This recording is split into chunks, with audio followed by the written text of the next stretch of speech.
kasih. Kegiatan ini adalah merupakan kegiatan bagian dari tindak lanjut dari kegiatan Gerakan Nasional Keselamatan di Perlintasan Sebidang yang di tahun lalu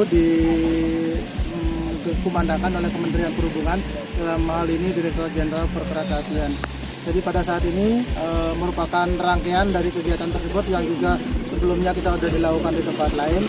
Jadi untuk melakukan sosialisasi, memberikan pemahaman, memberikan pengertian, dan terus dan selalu mengingatkan masyarakat bahwa perlintasan itu adalah jalan yang harus kita waspadai, karena di sana ada pertemuan antara kereta dengan jalan raya.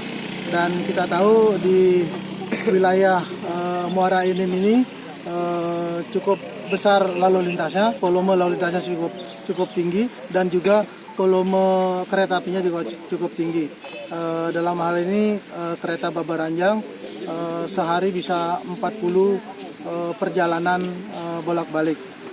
Belum lagi kereta-kereta penumpang dan juga kereta barang lainnya. Sehingga perhatian kita, curahan kita ke perlintasan ini sangat penting, sehingga masyarakat selalu sadar, sehingga selalu memperhatikan. Jadi begitu memasuki perlintasan, kita harus menengok dulu ke kiri, ke kanan, memastikan tidak ada kereta, ada arahan atau ada petunjuk dari petugas, tolong diperhatikan, diikuti, sehingga hal-hal yang tidak kita inginkan seperti yang baru saja terjadi beberapa minggu yang lalu di wilayah Muara Enim tidak akan terulang kembali.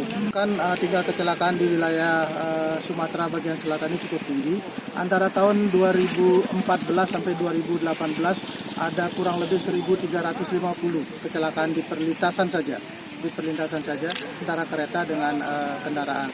Untuk tahun 2019 ini sudah tercatat sekitar 209 kejadian kecelakaan, termasuk yang baru kejadian kemarin ada kendaraan Avanza yang bertemperan. Kalau istilah kami di kereta api adalah temperan, ketabrak dengan di wilayah Muara ini kebetulan.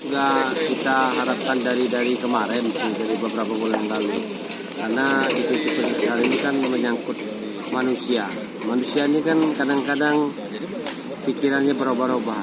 Nah, untuk membuat ini lebih baik, makanya kita harus satu bahasa antara pemerintah daerah, PT KAI, dan kementerian. Makanya kita undang, kita sampai di sini, kita lakukan opname di lapangan, mana yang ke depan akan kita perbaiki, mana akan kita kurangi, tentunya kita harus satu bahasa. Dan saya berharap karena kementerian ke depan tidak ada lagi pintu perlintasan. Artinya kalau tidak underpass itu flyover. Karena ke depan akan diangkut 60 juta ton batu bara. Bagaimana kalau 60 juta ton, 30 juta ton saja sekarang dalam waktu 30 menit satu gerbong lewat. Berarti kalau 60 juta 15 menit. Nah, itu yang perlu kita pikirkan. Berarti dengan adanya sosialisasi ini kita sambut baik ya Pak? Ya, kita sambut baik, dan kita berharap hal ini tidak hanya sosialisasi, akan tidak lanjut dengan perlengkapan seperti tadi. Ada pintu perlintasan belum bisa diaktifkan karena ada gangguan teknis. Action di lapangan ya Pak? Iya, action di lapangan.